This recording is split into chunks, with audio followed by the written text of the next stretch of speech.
What would you say right now is the biggest opportunity for healthcare and AI?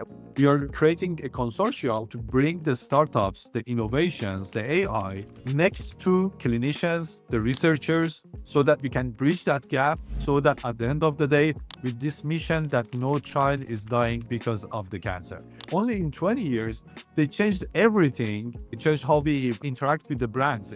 Your industry. It changed how we purchase things. Well, It changed everything. But at the same time, that change, right, was something that was good for us. But at the same time, a lot of challenges that we put the dust under the rug and we just tend to not see that.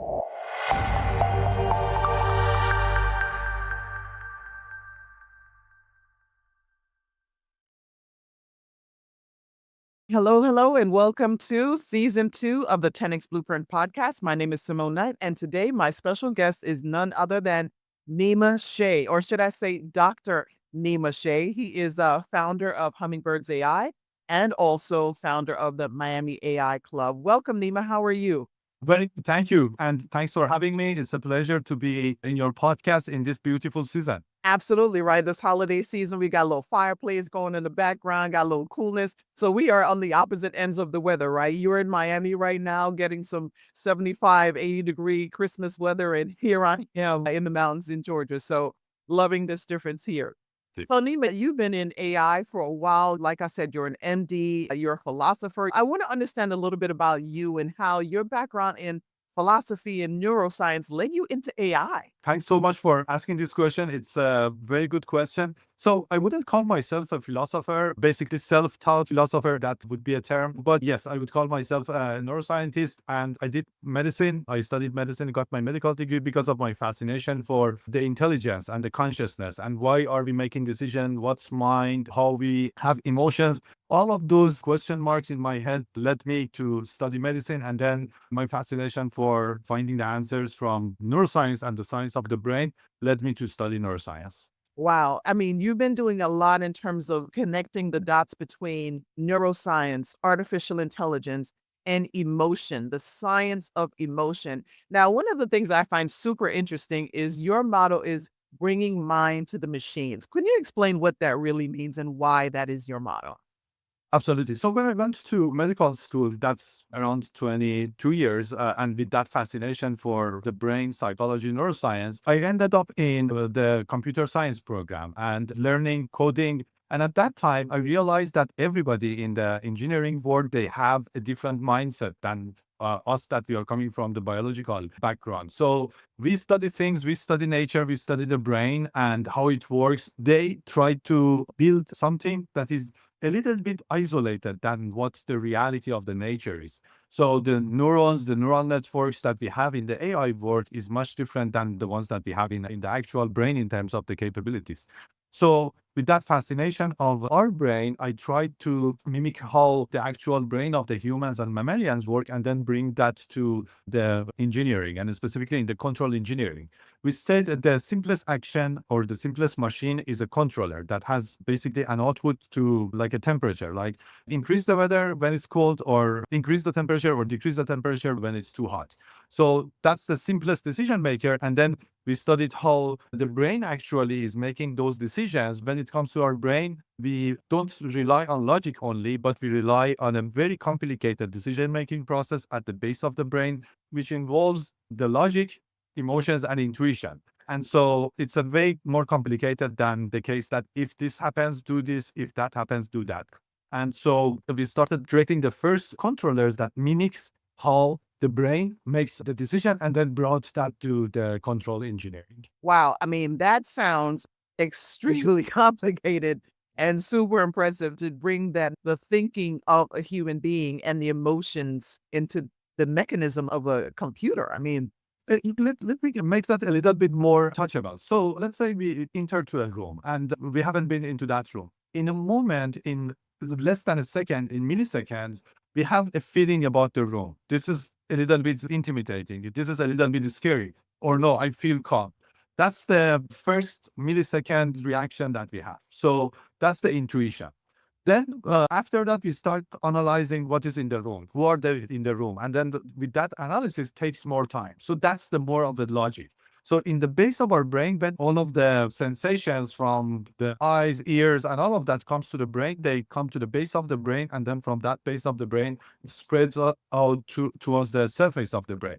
So that means that at the base of the brain, we have that intuition in milliseconds that yes, this is, I have to have like a fear or what kind of emotion should I have? And then we make that decision to analyze things. That's the more of the surface of the brain. So So you thing is can that when someone arrives at a party, let's say, and you're trying to figure out, do I like it here? Do I not like it here? These are the split decisions that you're making the moment you walk through the door. Your eye scans the room and your brain starts sending you signals in terms of fight, flight, happiness, scared, whatever the case is. And so you're bringing that sort of neuroscience into the computer world. exactly. Or in your case, in the case of the marketing world, let's say the first impression that you get from, let's say, an ad that you are watching, right? That Mhm. first second, that split of the second is the most important one because that's the first impression that you hook the viewer to watch the rest or not. So that's the intuition part. And then the user goes through that journey of the movie or of the ad, and that's of more of the logic based. I love that comparison because, of course, in marketing and business, what we do is called eye tracking, right? And you set up the user or the viewer to watch the ad and you look at their emotions. You're analyzing their emotions as to whether or not they like it. And you're looking for these micro facial expressions of did they raise their eyebrow? Did they frown? Did they smile a little bit? All of this body language to tell what people's perceptions are to a particular ad or to a particular product, and so you're mimicking all of that in the machine world. And, that's amazing. So here's my question. What are you going to do with all of that? Once you see all of that, once you figure that out and you actually bring the mind to the machines, as you said, what is the application of all of that? Absolutely. Just then go a little bit into the historical side of that. So when we started, we realized that humans are way more complicated in terms of their emotions and decision making. So back then, the hypothesis, or everybody was saying that emotions are bad, rely on our logic. And our view was that if emotions are bad, why are we emotional animals? If emotions are bad, we should have lost the emotions during the evolution. And the fact that we are still making decisions based on emotions shows that there is an advantage to that. So we studied how the emotional processing is done at the base of the brain. We created the model of that and then put that model in that controller that I mentioned. So that that controller, let's say for the controlling of the temperature of the room, would have the similar decision-making processes that we have in the base of our brain. And we were successful. We showed that these controllers, they make better decisions. It's proven through the last 20 years that they are superior in their decision making. They make decisions faster because when you see a lion, you just run away. You don't think about your different options. That's the instantaneous response that we just talked about. And they need less computation power because it's instantaneous at the base of the brain. So the data doesn't need to go through too much of the process. So you can imagine that this is a superiority, all of the things that would be important for an engineer in that regard, which is the speed, the accuracy, and the less resources that it would be needing. That's come from where? From biology, from the brain, from learning from how the actual brain works. And so that was the aha moment that we can actually build more and more applications based on the way that this beautiful architecture that we have in our brain and bringing that into different components of artificial intelligence. And I'm just talking about artificial intelligence. I would like to call AI not artificial intelligence, but I would like to see that as an alternative intelligence, Mm. seeing that as a different form of intelligence rather than calling it artificial intelligence. As you're talking about this, I know that recently you've been doing a lot of work around, bringing the transformative power of artificial general intelligence, AGI, more to the forefront and have people talking about that. And I want to talk a little bit about the three different types of AI, as we were saying, right? We got narrow intelligence, general intelligence, and super intelligence. And I don't think a lot of people realize that there are three different types and where we are right now. So, can you talk just a little bit about those three different types and the AGI itself? And, what are the big opportunities you see coming in AGI? When it comes to AI, I would like to answer your question with not only the opportunities, but opportunities and risks, because I see any innovations that are happening that had those two components. Talking about some examples that I always love to bring up, for example, the plastic revolution that we had that in 1800s. And then in 1950s and World War II, we had more usage of plastics. This is a beautiful innovation. It had so many good advantages, but at the same time, we are seeing the Great Pacific Garbage Patch that is becoming increasingly larger and larger, and we don't have any tools to mitigate that. That becomes so big of a snowball that we can't really contain it anymore. With any innovation, the more impact that it also has both sides of that impact, which could be the potential risk that it brings. So before going to AGI, which I think we are all rushing towards AGI, let's talk about the AI side of things, the artificial intelligence side of things. And I see that there's a huge potential in artificial intelligence. Again, when I started 20 years ago, it was very different than what we have now. We have so many possibilities now. And at the same time, with those possibilities, there are so many risks that we are trying to address because we see that we don't want this invention only be for the benefit of the few that are the AI builders like us, but it needs to be a tool for the whole society to benefit from that. And so from the opportunity side, I see that even the AI innovations that are happening as of now, there is so much excitation about building the next bigger thing and the next shinier thing. But at the same time, there are a lot of the steps that are missing. What happens in the education space? What happens in the workforce? What happens in healthcare? All of that, right? How our data is being handled. So far, the previous innovations are, I think, mostly for the favor of a few and not for the favor of the whole. So why not with this most amazing invention of our lifetime and potentially the whole humanities, which is having the intelligence that is beyond our intelligence, thinking about we have to be very responsible on that. And are we responsible enough now to be reaching to that stage to bring Don't in know. age?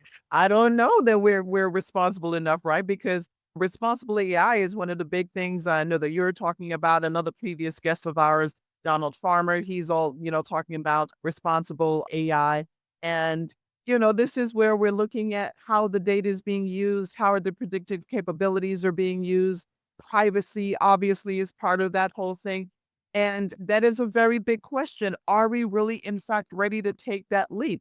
I mean, when you look at narrow intelligence, which is what we have now, this is where the AI is designed to do one specific thing, right? Make this calculation or review this particular piece of data and come up with a recommendation. That's one specific job for that AI. When you talk about general intelligence, this is now where the intelligence is actually learning, right? And it's learning our emotions. So it's making me think about, the personal robots that are, now really starting to become part of the conversation in the market. How does that impact healthcare in the future when in terms of, memory care, elderly care, people who have a broken leg? So I think one of the most important part that is missing. Here is the problem. Again, going back to the last 20 years that we created the brain emotional learning algorithms, the engineers, they don't most of the time, and I don't want to put everybody in one box, but mostly the builders, the engineers, they don't think about the bigger consequences of what they are building. They are thinking about the next big object, the next big milestone, the survival, the customer acquisition, but they don't think about what happens after that. There are so many products that they are good, but also they can be misused and abused. And by the time that people were building that, they weren't thinking about those parts. Think about like TikTok, right? The challenge that we have with the TikTok now. Think about the social media challenges that we have. Think about the mental health challenges that we have with the data privacy of the data that we have in social media. So that was one of the innovations that we built. They built 20 years ago. It's not that far. Only in 20 years, they changed everything. It changed how we interact with the brands. Your industry. It changed how we purchase things. Well, It changed everything. But at the same time, that change, right, was something that was good for us. But at the same time, a lot of challenges that we put the dust under the rug and we just tend to not see that, like the Great Pacific Garbage Patch is becoming bigger, but we don't see that. Those snowballs of mental health challenges, those snowballs of privacy data, our data that is out there, it's not going to be fixed. It's only getting worse. But our attention to that, to fixing things, is only diminishing. yeah, and that's definitely a big watch out, I would say, because as we're using this type of technology more and more, as to your point, Nima, the problem or potential problem only grows bigger and bigger because more and more information is being collected about us and is it being aggregated about us. That data obviously can be used for a lot of positivity. Like, for instance, insurance companies can use it to, predict health problems or the opposite to exclude people from coverage. It could be same thing with driving. Your driving record could be improved or reduced based on what's happening with the data of your capabilities and your behavioral, how you respond to certain things. And I don't know that we are yet at the point of capability where we can fix it. Maybe this is where the AGI, the general intelligence, will actually help us to come up with the ways to mitigate these problems. So it's a tool. It's a bigger tool. It's like, okay, so we used to have wars with swords, right? So that's like 1,000 years old. Then the guns came. And if we hoped that guns would reduce wars, that didn't happen, right? Then the atomic bomb came to prevent wars, right? So the justification for Oppenheimer and all of that, it was to stop wars. But did it stop wars? Maybe, maybe not. I'm not a historian, but there are probably more people in your audience that they're historians and they would know that.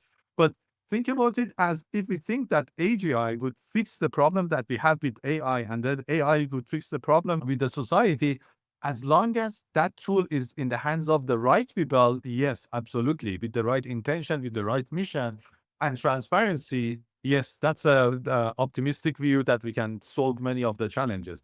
But in reality, we humans are different than being like always good all the time. And there is always different people, right? So at the end of the day, I think it will be misused like any other technology that have been misused in our history. Yeah, that's definitely the danger. And so these are the things that the great minds like you are thinking of, right? I know you've been to, a couple of global conferences where these are some of the challenges that are being discussed for our scientists, our best minds with to figure that out.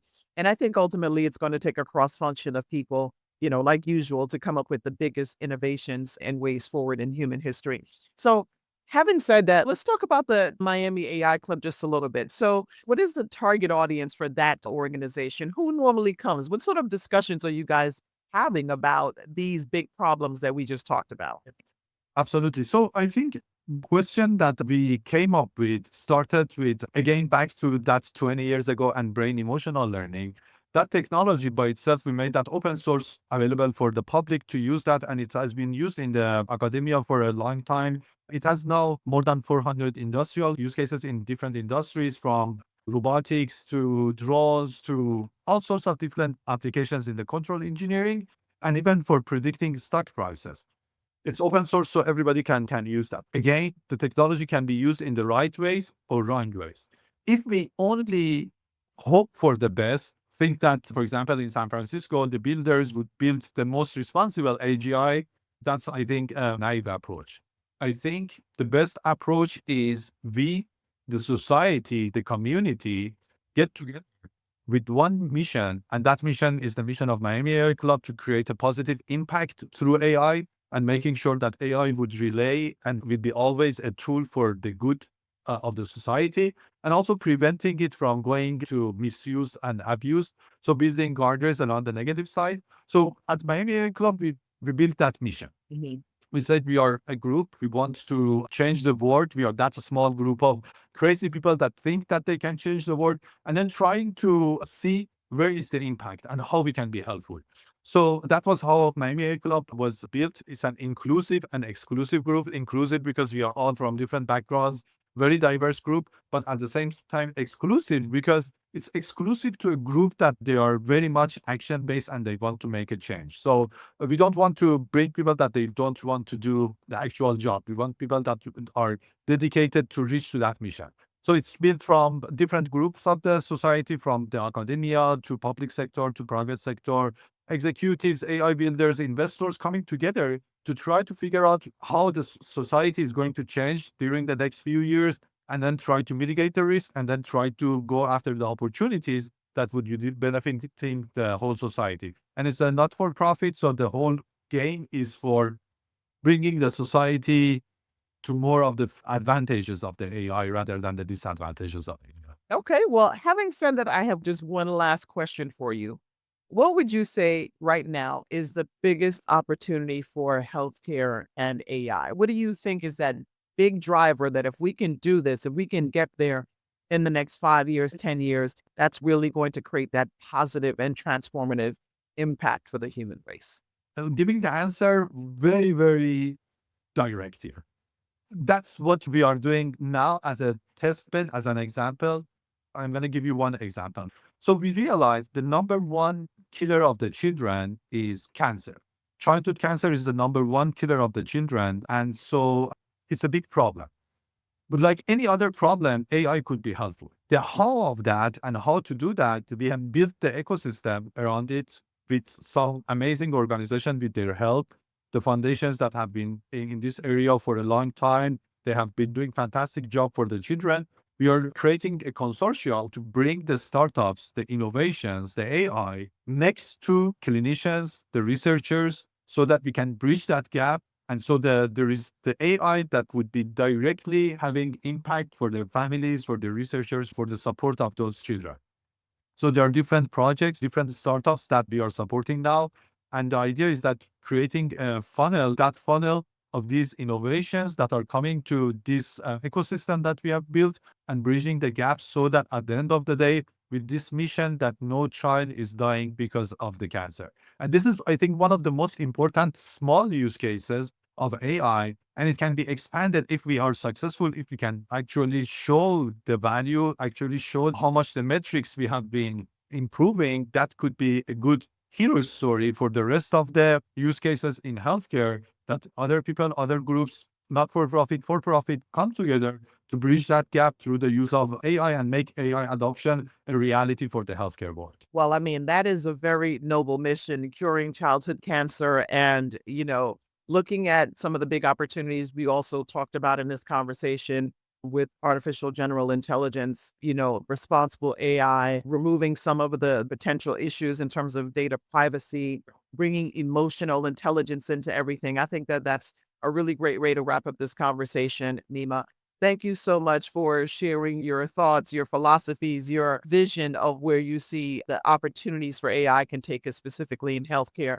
If people want to learn more about Hummingbirds AI or want to join the mission of Miami AI Club, how can they reach out to you to do that?